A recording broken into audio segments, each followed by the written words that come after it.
Bună dimineața! Doar ce m-am trezit. Astăzi suntem 26 iulie, este ziua mea de naștere și încă suntem în Eforie Sud aici. Dacă v-ați uitat la vlogul trecut, știți unde suntem. Dar acum o să plecăm de aici și o să încercăm să mergem spre Costinești. Aș vrea, dacă am putea, să ajungem la Nibiru. Între timp trebuie să ne oprim să golim toaleta, trebuie să umplem rezervorul de apă. Toată apa ne-a ajuns pentru 2 zile să ne facem duș, să ne spălăm de nisip după ce am plecat de la plajă și aseară ni s-a terminat complet. Am intrat ultimul de mi-am făcut duș și m-am spălat cu ultima picătură de apă. Or să vină și părinții Silviei în vama veche din Bulgaria. Or să ajungă luni. Astăzi este duminică, deci mâine or să ajungă și ei. Acolo am luat un camping, dar o să vă arătăm acolo. Gata? Ei, am plecat, gata. Gata, acum plecăm de la Eforie Sud. Și mergem spre Costinești. Da, mergem spre Costinești, dar în prima fază trebuie neapărat să găsim să golim toaleta și să umplem rezervorul de apă. N-am avut apa deloc. Aseară ni s-a terminat. Din cauza că am fost la mare, de fiecare dată am clătit copiii când ne-am întors de la mare, ne-am dat nisipul jos după noi. Da. Am folosit mai multă apă decât de obicei. Acum suntem pe drumul E87, drumul care duce așa spre stațiuni. Acum am găsit în Costinești, la stația de tren, am găsit pe Park Fortnite, unde ar avea să ne umplem și noi rezervorul cu apă. Vreau să vă spun părerea mea sinceră despre Eforie Sud. Sincer, mi-a plăcut foarte mult, mi-a plăcut că nu a fost aglomerat. Prețurile la mâncare, am fost și am mâncat pizza, am fost pe la magazine pe acolo. Ai mâncat și shawarma? Am mâncat și shawarma. Sincer, prețurile foarte bune. O pizza cred că ne-a costat... Pe pizza am plătit 65 de lei, Da.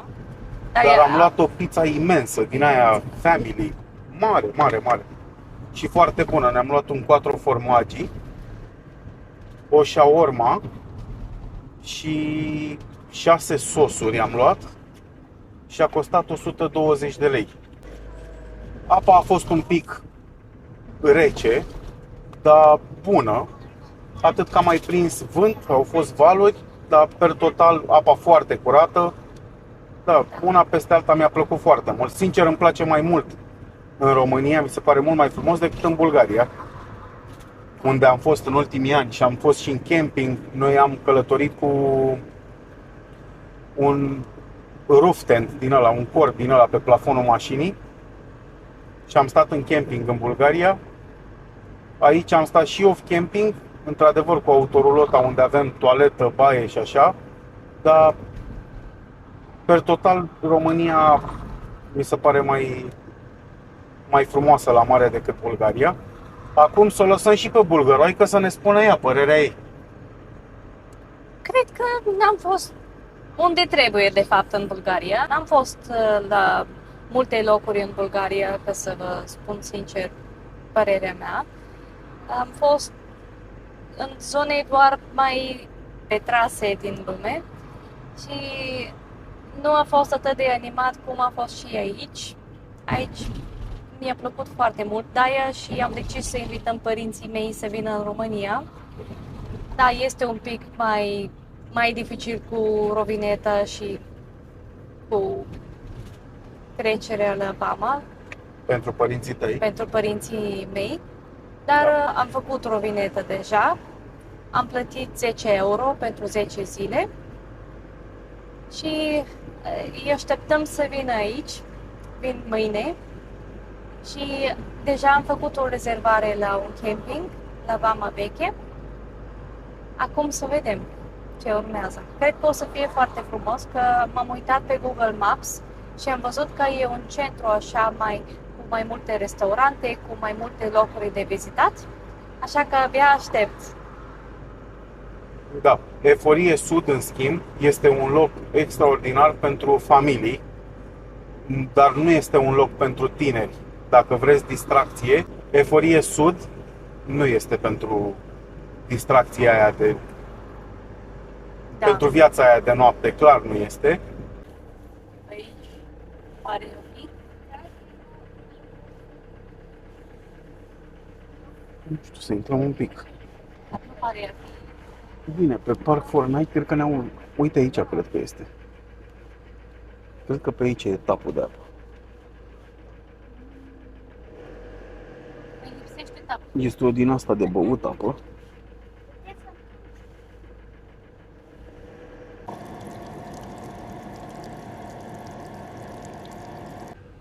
Am umplut rezervorul cu apă, am găsit stația de tren din Costinești, este un tap din ăla, un robinet de apă. Am umplut de acolo cu apă. Acum căutăm un loc unde să putem să golim toaleta. Nu prea am găsit pe Park Fortnite. Am găsit unul în 23 august sau ceva de genul se numește. O să mai încercăm să găsim pe aici, dacă nu să mă opresc la un camping. Să vedem dacă acceptă să le dăm niște bani și să golim toaleta. Dar o să vă spun dacă ne dă voie și așa. Gata, am reușit să scoatem bani. Acum ne îndreptăm spre Nibiru să vedem că scrie că e închis, dar nu știu dacă este sau nu este. Și de-aia mergem acolo să vedem cu ochii noștri. Da, dacă nu e deschis, mergem la Vama Veche. Nu vreau să stau până la ora 6, adică nu vreau să mă duc acolo noaptea. Suntem cu 2 copii. Aș fi vrut acum, dacă este deschis, să vizitez. Sunt curios de fapt de ce este acolo. Dar dacă e închis, ne continuăm drumul spre Vama Veche, mergem în Vama Veche să ne găsim un loc de campare off-grid până mâine. Mâine, când or să vină părinții Silviei, o să stăm în camping. Dar până mâine o să vedem pe unde găsim să stăm. Să mai mergem și noi un pic să facem o baie în mare. Nu mai suntem tineri. Nu ne mai place viața asta așa de noapte, agitația.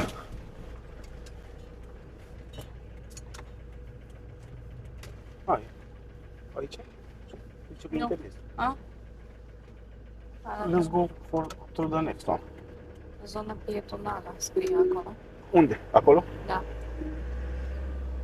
Și mai în față apare tot pietonală.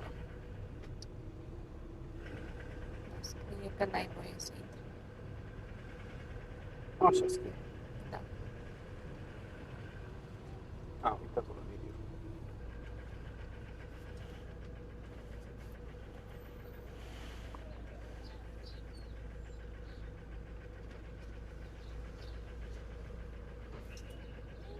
Da. Da. Momentan e închis. Cred că este închis. Uite-l și pe Shelly. Am găsit în drumul nostru un Kaufland și sincer vă spun că de când am intrat în România, tot vreau să mă opresc să mănânc la un Kaufland. Mi-aduc aminte că era bun la Kaufland grill-ul ăla. Și vreau să văd cum este, iar acum am găsit un Kaufland și ne oprim să mâncăm ceva. Sper să găsesc și un loc de parcare.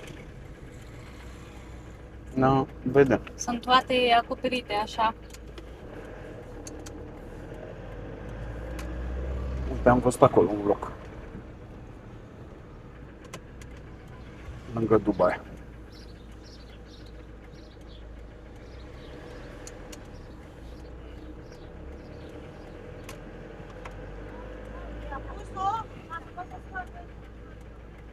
Uite cum a lăsat coșul ăla. Dar acolo Sunt coșuri peste tot.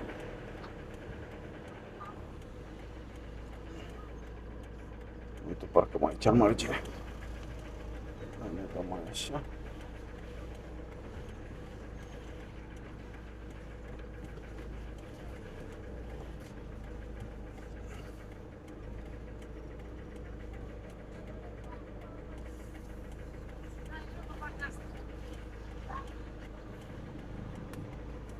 Ne-am întors de acolo. Dacă n-am așteptat 40 de minute, nu am așteptat deloc. Haideți să vă arătăm și vouă ce am luat. am cumpărat mici, 6 mici, 15 aripioare, nu? Da, 15 aripioare. Da. Un meniu de crispy și un meniu de nuggets. Un meniu de cabanos, dar mi-a băgat Un meniu și... de cabanos și un Thuringer. Și mi-a dat 3 pâinici. de cartofi. Am terminat de mâncat și nu v-am spus. Mâncarea ne-a costat 130 de lei. Mâncarea a fost bună, dar nu extraordinară cum mă așteptam să fie sau cum mi-aduceam aminte că este, sincer. Dar oricum a fost bună. Adică pentru prețul plătit, o mâncare corectă. Plin de alge. Ori? Da.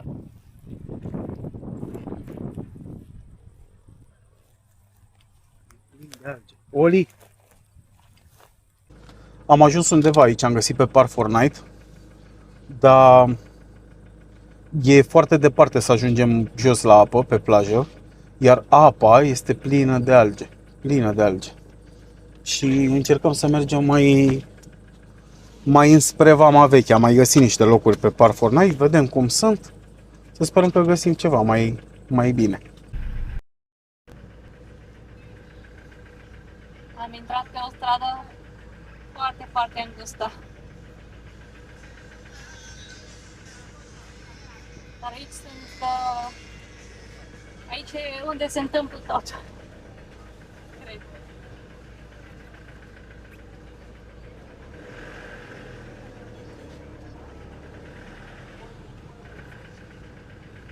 Haideți că am găsit aici o parcare.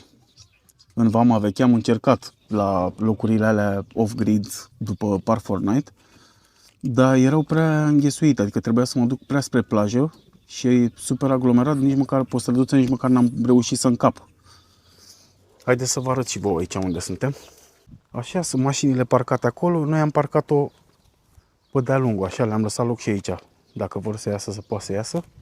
Am vorbit cu băiatul de la parcare. Cam așa este. Și costă 35 de lei, ceea ce mi se pare foarte ieftin și stă și mașina, stă și caravana. Când ne ducem noi la mare, știm că este cineva să o vadă. Batem la ușă să ne deschidă și nouă Bixby ușa. Hey, hello! Bună! Da. Apropo, nu v-am arătat, dar am scos mocheta dinăuntru.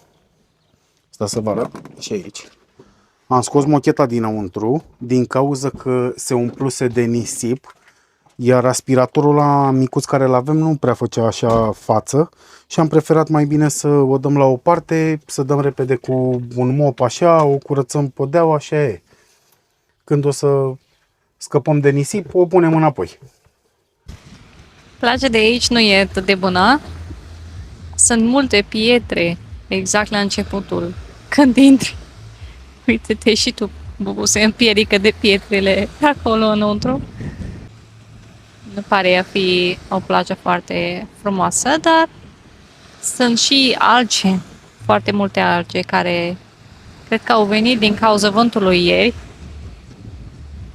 Uite, și pe Sara. Am intrat cu Sara un pic înăuntru, dar i s-a părut foarte rece și a vrut afară, imediat după ce a intrat. Ce ai făcut, Bobo? E apa aici, pe lângă că e foarte murdară și e plină de alge. Ia uitați-vă ce mi-am făcut de... M-am tăiat în pietre. E plină de pietre. Nu știu, nu mai mi-aduceam aminte să fie așa, dar... Clar, plaja mult mai bună în Eforie Sud.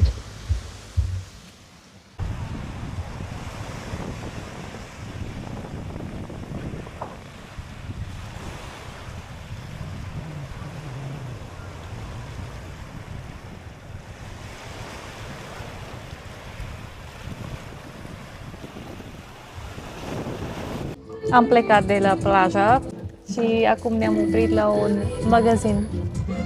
Market Club se numește. Ne-am cumpărat înghețată și ceva de băut. Bobo mi-a luat cafea. Wow, e so nice, actually. Happy birthday, Bobo! La mulți ani! Mulțumesc. Te-am scos la o cafea din asta, nu ieftină, foarte ieftină, ca să vezi cât de sărac sunt. Și ai ceva de zis despre plajă? Da. Nu mi-a plăcut absolut deloc, m-am și tăiat, nu știu dacă se vede, dar m-am tăiat pe aici, m-am tăiat pe la picior, plină apa la intrare de pietre, pur și simplu plină de pietre. Nu vrea tata, nu vrea tata.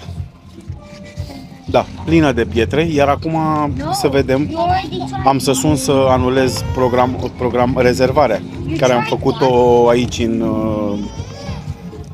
Vama Veche, am să o anulez pe aia clar, că aici nu stau în Vama Veche, nu-mi place. Este și apa plină de alge și foarte multe pietre încât nu putem să intrăm în apă și să bem o cafea, după care să ne o luăm ușor spre Bulgaria. Vedem și acolo cum e. Dacă dăm de apă tot așa, sincer, Eforie Sud extraordinar. Pentru cine are copii, familie, cine pleacă cu familia în general, mi s-a părut foarte frumos și foarte bine. E de vis. În comparație cu aici. Și gata, iar am plecat. Acum ne întoarcem de fapt la Eforie Sud. Am găsit un camping. Se numește Arachis Camping. Și am citit despre campingul ăla. Are review-uri bune. Ia zi, Bobu, de ce nu ne-a plăcut aici? Plaja era murdară, apa era murdară, plină de alge,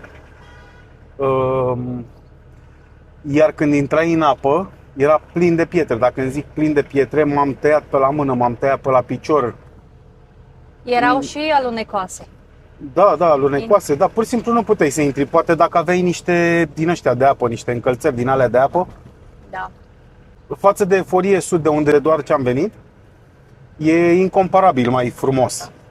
Și atunci, da, preferăm să ne ducem acolo. Am vrut să mergem și în Bulgaria, că ne-am gândit totuși să mergem în Bulgaria, să fim mai aproape de părinții Silviei, care și ei vin la mare, să ne întâlnim mâine. Dar nici în Bulgaria nu am prea găsit campinguri așa. Da. Am găsit unul, cum se numea, Laguna.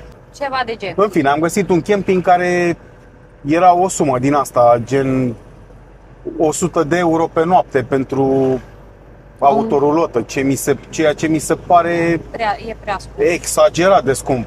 Da. Până la urmă, dorm în locul meu, tu îmi dai doar un loc de parcare. Da, mi s-a părut foarte scump și atunci nu mergem așa. Noi am avut și pretenții. Am vrut să fie și cu o căsuță pe plajă sau o căsuță unde să stea părinții mei și cu un loc de camping sau măcar să stăm și noi lângă ei. Sau să fie loc de cort, pentru că și Da. aici unde mergem ei or să vină într-un cort. Da, asta am vrut să zic de Dar- fapt, că nu am găsit un loc unde să fie și cu bungalow și cu loc de parcat autorulotă și de-aia am găsit cea mai bună opțiune pentru noi a fost să vină și ei cu cortul lor și noi să fim cu autorulotă. Acum să vedem dacă ne descurcăm. Am fost, nu anul trecut, acum 2 ani, am fost iar împreună la un camping în Bulgaria, ei cu cortul lor și noi cu cortul nostru care a fost pe mașină, Da, roof dar tent. aproape ne-au mâncat șacalii. Așa că să vedem aici dacă sunt șacalii. Bogdan mi-a zis că sunt șacalii și în România. Dar Sunt, dar din ce știu, sunt mai pe la Dunăre. da, Acum nu știu. să vedem. O să fie surpriză. Da, Noi dormim cu geamurile închise, mai puțin vedem soacra mea cu socră meu. exact. Da. Ei vin mâine și noi ne ducem din seara asta. Am vorbit cu proprietarul. L-am întrebat dacă se poate să mergem de astăzi, să vedem cum e, dacă ne place, dar sunt sigură că o să ne placă. Că e exact lângă mare. Cred Da, că și faci are niște 2 review-uri minute. foarte bune. Da. Când e abia deschis, au toaletele, dușurile sunt noi. Iar acum am sunat și mi-a mai spus și un preț. Pune că este 30 de lei de persoană, parcă a spus, plus este gratis pentru copii. Pentru electricitate, nu știu, încă vreo 20 de lei. Am ajuns!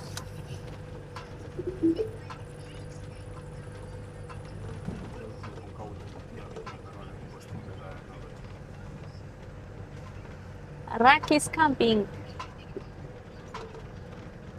E un drum așa, Merge, e o porțiune foarte mică de drum așa. da. Doar ce am parcat, l-am sunat aici pe proprietar, ne-a zis unde să ne punem autorulota.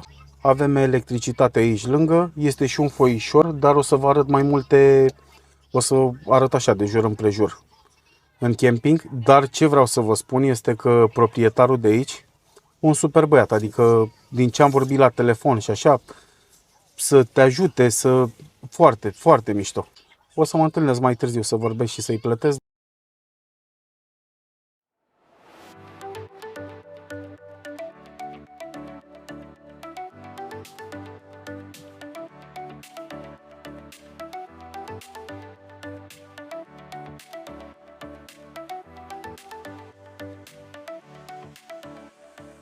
Gata, ne-am campat, am făcut și o baie.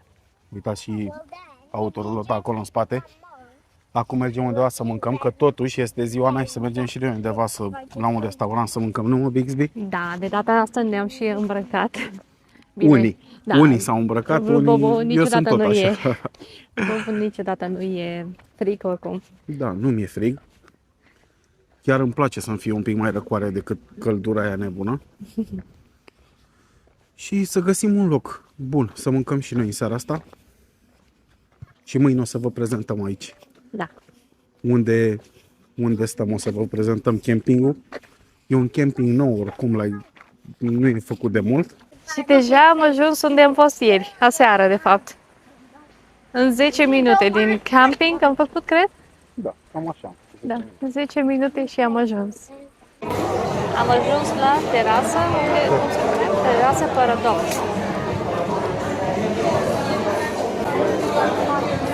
Și nu putem să ne alegem, din cauza că sunt multe produse în meniu.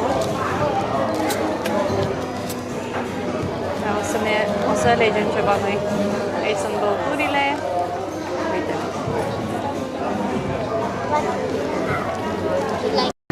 Ne-au venit și ciorbele. Cam așa arată.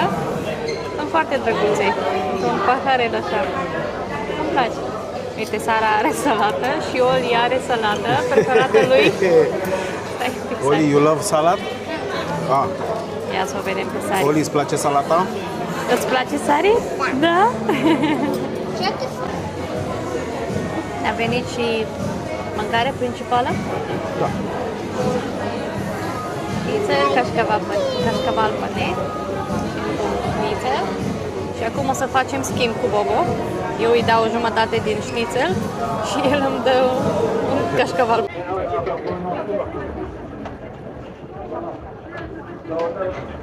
Doar ce am terminat de mâncat, acum ne-am luat niște chiurtoși. Am luat unul cu scorpișoară și unul cu nucă. Să vedem cum sunt. Suntem mari amatori de chiurtoși. Să sperăm că se ridică și la așteptări. Că de mirosit, miroase foarte bine.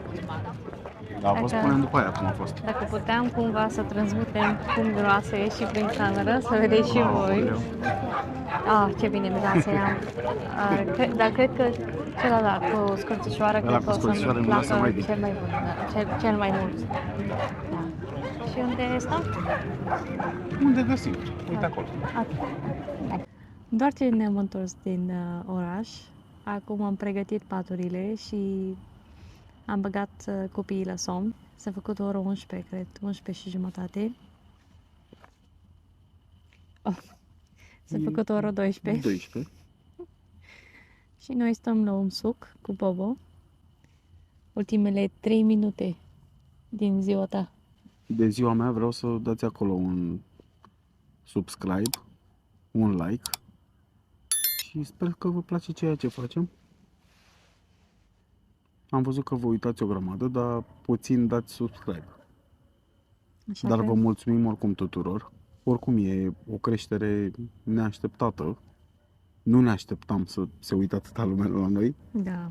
Și vă mulțumim la toți. Și vă mulțumim că ați rămas până la final. Și ne vedem în vlogul viitor. Pa, pa! Noapte bună! Pa, noapte bună!